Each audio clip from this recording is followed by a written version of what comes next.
Got the car crusher over there. Never actually been here when they're crushing a car. I'd very much like to. Thing's a beast. Maybe get lucky one day. Got the old Ford Freestar, I believe, here. Let's double check, is it? Aerostar. If I'm not mistaken, they made a 5-liter one of these, which this is not, but 5.0 minivan. Yeah, buddy. This looks pretty cool. I know Eric would rock it, wouldn't you, buddy? Oh, yeah. Oh, yeah, right? You probably lift it and then plow with it. Got WJ out here. Someone took the head off her. Threw all the bits all over the place. Unceremoniously. It's not the way any Jeep deserves to die, I tell you what. WJ deserved more respect. Pieces should be individually wrapped and buried with honors. Got the old Nissan hardbody here. While it's not a choice I would make, I know a lot of people like them. Got a lot of value to them. For sure these days. You just can't get a well-made small pickup like that. Even the tiny pickups are not tiny anymore. Yeah. Somebody already got it for all she's worth though. Alright guys, so I hate these type of style rotors. It's a bolt-through hub design. It's done on Chevy Colorados and I guess some Nissans. I didn't realize it. But it's just so asinine that they designed something like this. You gotta take this whole section off to get that rotor off. Tell me, do you want to do a brake job that takes you 4 hours? I don't. Have you never owned a Durango before? I didn't realize this. The inner fender is part of the outer fender. So when you take out the outer fender, you got all this side access to the vehicle. It's pretty awesome. I don't know any other vehicle like that. You could, in theory, pull that fender, pull this out, and have all this room to the engine. I want a Durango. I think I want the 2nd gen 5.2 as maybe my next daily. I don't know. Yo, this Yukon must have been a beast in his day. Somebody was putting in work. Shame to see her out here. Got the full block knobbies. Got that that custom paint out there.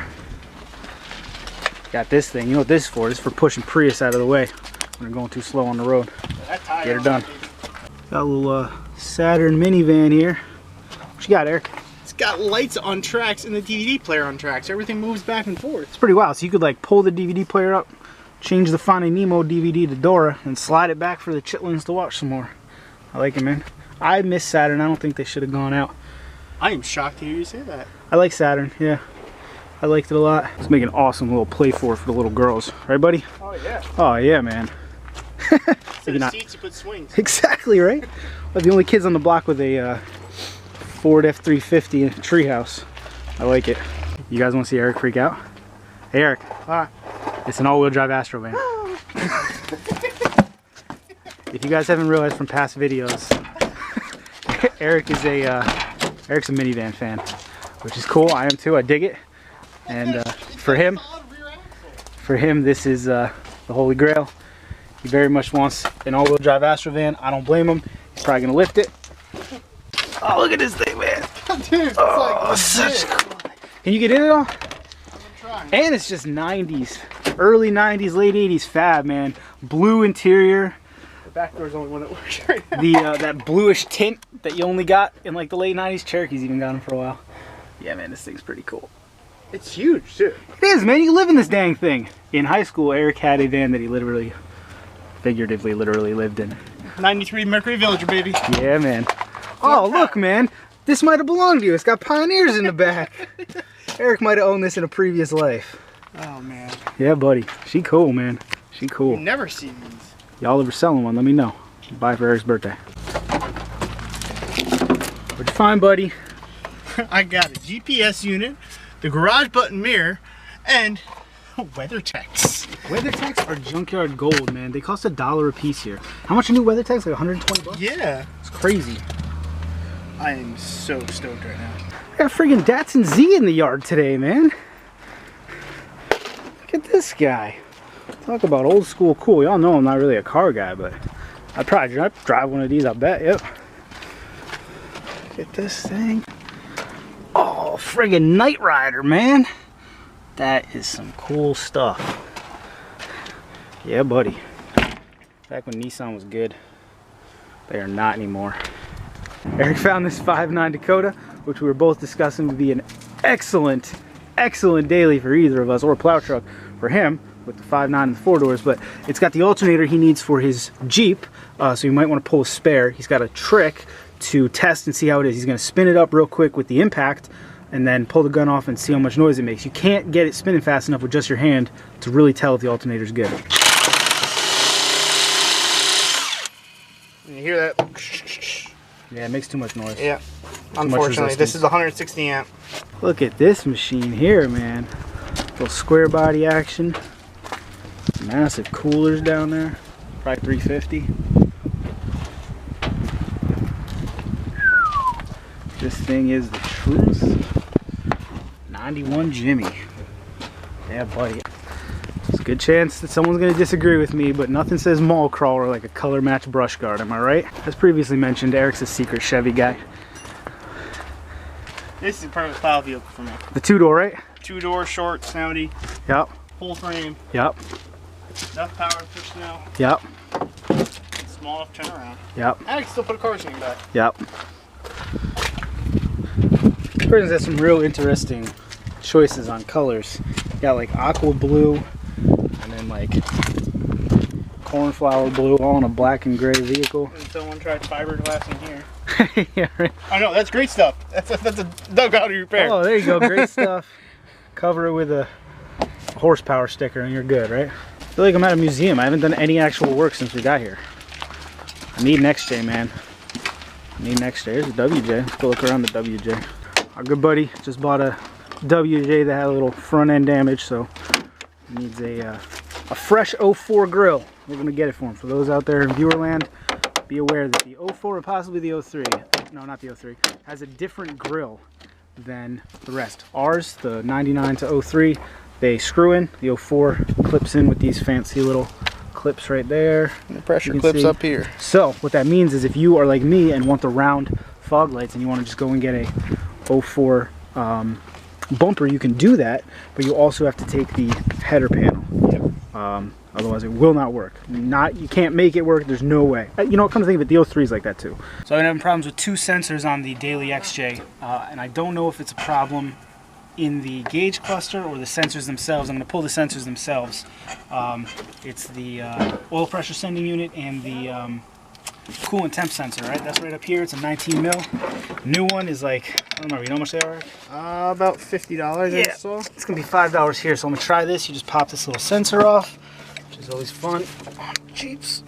Okay, and then there's not much room to work here, but we're gonna make it work. Oh boy, come on now. Oh boy, that guy is in there. I'll tell you what. Yeah, there she goes.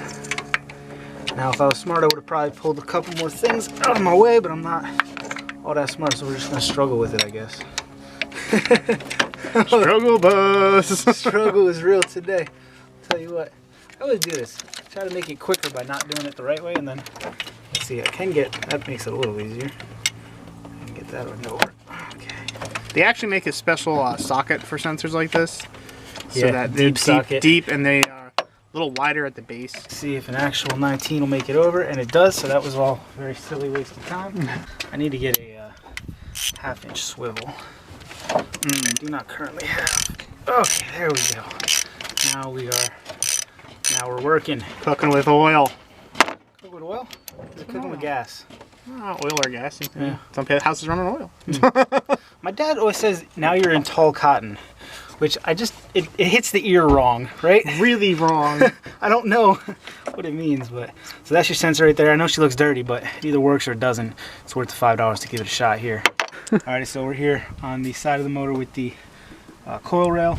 The oil pressure sending unit is a nightmare to get to on these things. This is a 99 WJ, but it's the same on your XJ of similar years. I'm going to use these on my 2000 XJ. Same exact sensor, same exact placement. It's all the way back here. So your first battle is to remove that red tag or push it out. That's always difficult. Then you got to pop the sensor off. Then you need a very deep 1.25 inch socket. It's got to be real deep. A standard one, I had to find this one. I had to buy it at Napa. It was the only one. It's a, what brand is it?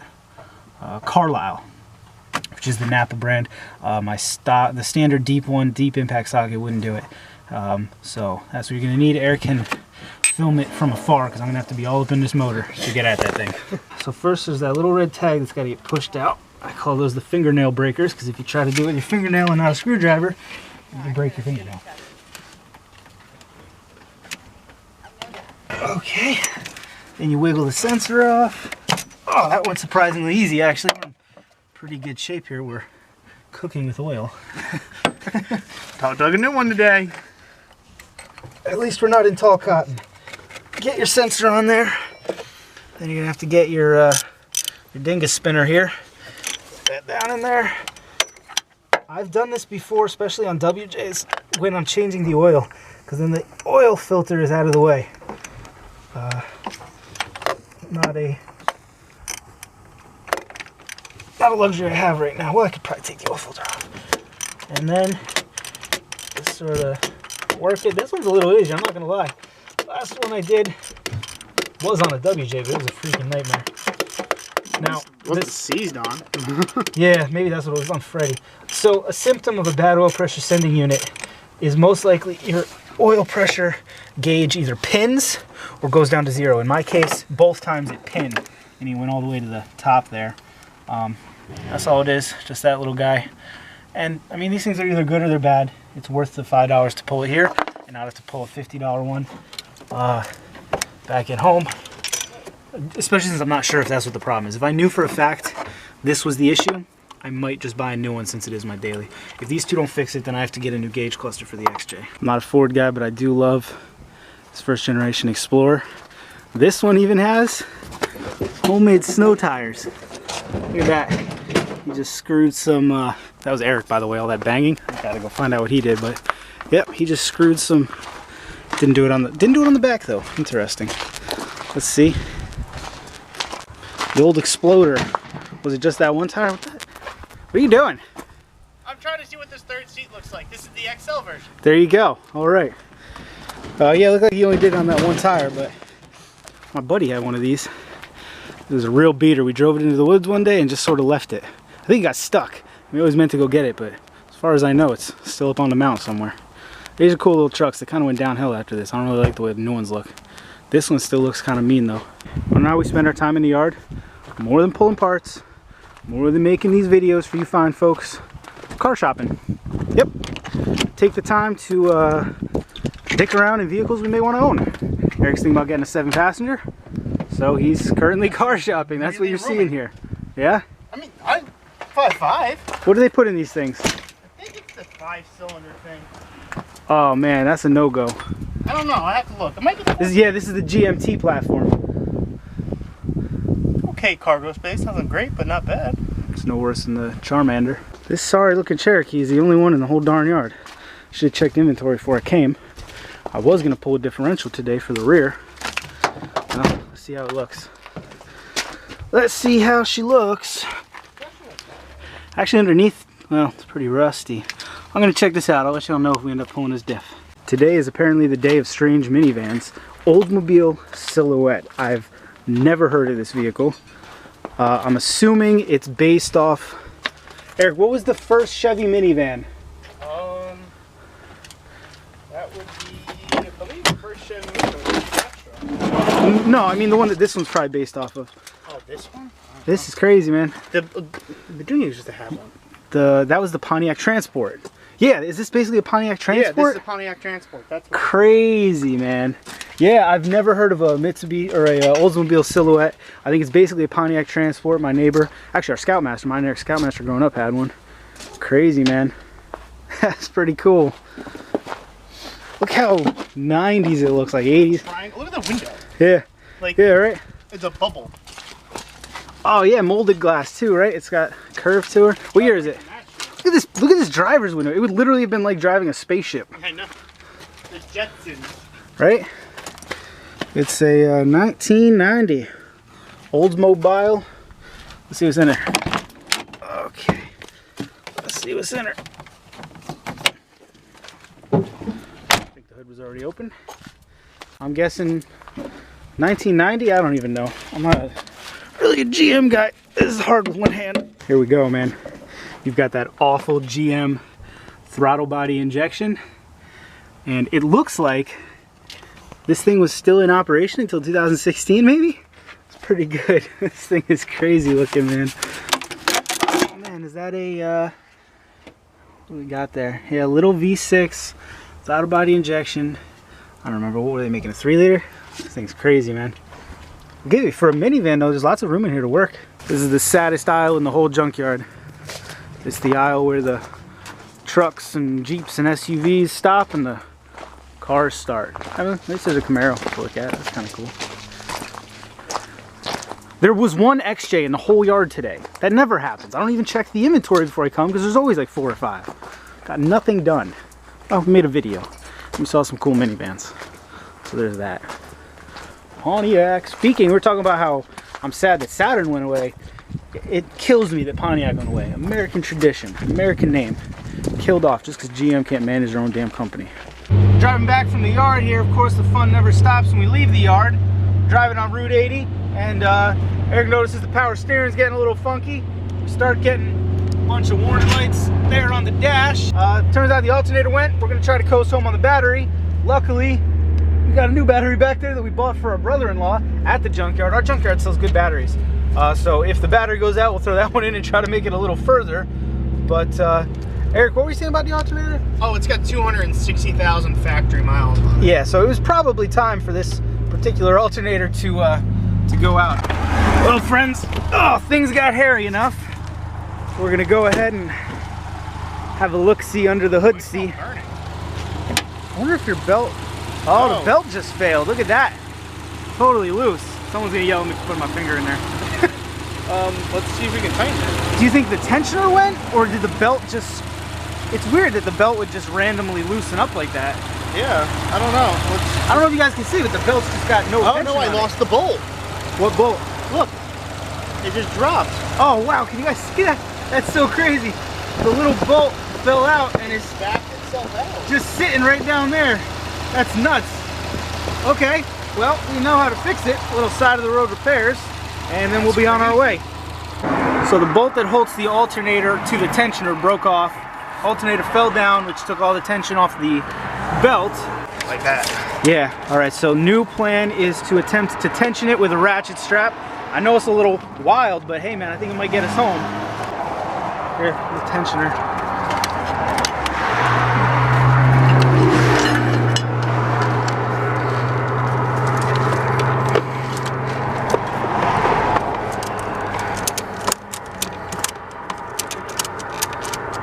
That's a neat motor mount, guys. It's jacking the whole motor over. Keep going. How's that? Tight-ish. All right, you go give it the old start. Let's keep this far out of the way. See. Right, watch your hands and fingers. Yep. Contact. I mean, it's loose, but I think it might do it. Try to give that another quick crank. Yeah, that's pulling it right up. All right. I think we might be good. By George, I think we've done it. Damn, that's redneck. There's a first time for everything, folks. Wow. Okay. Yeah, man, only at D&E. You don't get this stuff on the other channels, man, because they can afford to just fix their cars. Holy Halliburton, what a day. All right, so we did go to the junkyard. Eric got those WeatherTechs for $3 a piece. No, $3 total. So $1.50 a piece, which is pretty darn good for WeatherTechs. Those are gonna go in his Outback. Let's see, I got those sensors. They were $5 a piece. Hopefully that fixes my problem. Totally worth it because new ones are about $50 a piece. We didn't get that grill because we called our buddy and it ended up he didn't actually need one, so we put it back on the WJ from whence it came. Did we buy anything else? Oh, we bought a battery. The junkyard by us has good batteries. They'll test them and they sell them for $35, which is a pretty good deal. Eric, why don't you pull that nav stuff? Because when I went back to the car, literally probably 40 minutes later, it was all gone. The mirror I wanted was gone, the nav stuff was gone. Yeah, it's only luck that we didn't want to have to carry the WeatherTechs or hide them. He decided to buy them real quick and then we went back into the yard. I didn't find my diff. There was only one freaking XJ in the whole yard, which was a bummer, but I'll try again next time. If you got any questions, comments, by all means leave us down there in the squawk box. Let me know what you think about our alternator fix. How would you have done it differently? Ratchet strap is really the only thing I could think of, unless we could have found like some piece of wood to jam under there. I don't know, man, but it's gonna get us home. Power steering's back, right, Eric? Yep, power steering, no lights on the dash. I am astonished that it's holding true. And the most important thing to remember here is that means that the stock alternator with 260,000 miles is still good. So, that. I don't know, man. That's one for the record books. As always, thanks for watching. See you next time.